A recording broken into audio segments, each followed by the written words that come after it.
Sudah ada komunikasi dengan Direksi Pertamina ya, untuk harga Pertalite tentu tetap, namun dengan kenaikan harga crude oil tentu juga subsidinya akan membengkak. Dan ini yang harus dipastikan betul ya, bahwa dengan kenaikan harga minyak internasional dan dengan tetapnya harga Pertalite ini juga harus dipastikan kebijakannya menunjang terhadap besaran subsidi yang harus dialokasikan kepada Pertamina.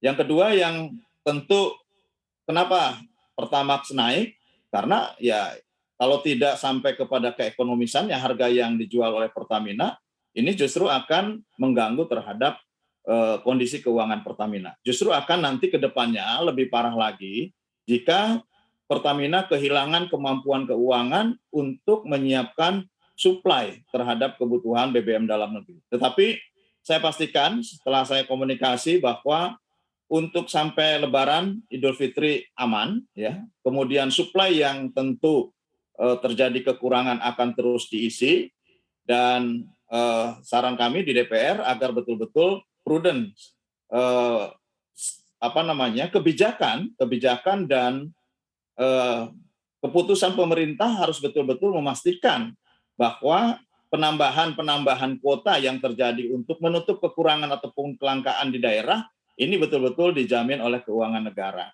Kalau nanti menjadi beban Pertamina, sekali lagi saya khawatir bahwa kemampuan Pertamina untuk tetap survive di dalam menyiapkan BBM kepada masyarakat ini akan terganggu. Nah, oleh karena itu terjadinya migrasi ini ya harus menjadi tanggung jawab pemerintah untuk menambah kemampuan subsidi atau menambah kuota agar betul-betul terisi terhadap supply terhadap demand yang diharapkan oleh masyarakat. Nah, pada sisi lain ini pun harus ada law enforcement ya terhadap penggunaan solar, karena kalau melihat pada saat ini kelangkaan yang terjadi rata-rata di daerah pertambangan, saya justru khawatir bahwa yang semestinya solar ini digunakan untuk yang berhak menggunakannya atau berhak menerimanya, justru ini dijadikan industri untuk menunjang terhadap eh, apakah itu pertambangan, apakah itu batu bara dan lain sebagainya. Oleh karena itu, dalam pandangan saya, aparat penegak hukum harus kemudian juga berpatokan terhadap keputusan presiden.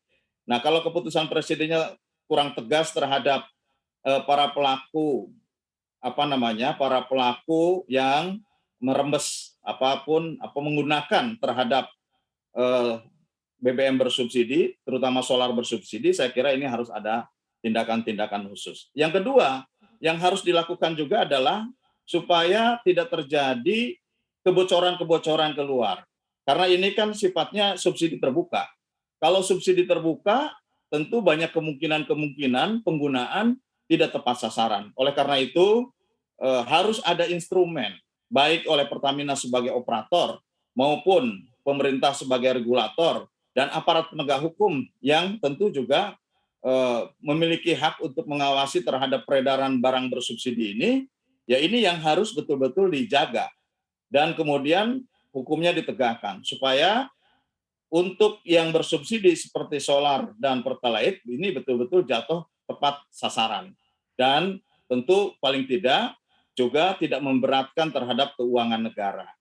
Ini menurut saya instrumen-instrumen yang sangat berpengaruh karena subsidi terbuka ini banyak kemungkinan-kemungkinan yang akan terjadi. Oleh karenanya semuanya harus betul-betul on the track. Baik itu operator sebagai penyalur, pemerintah sebagai regulator, dan aparat penegak hukum yang tentu mengawasi terhadap barang bersubsidi.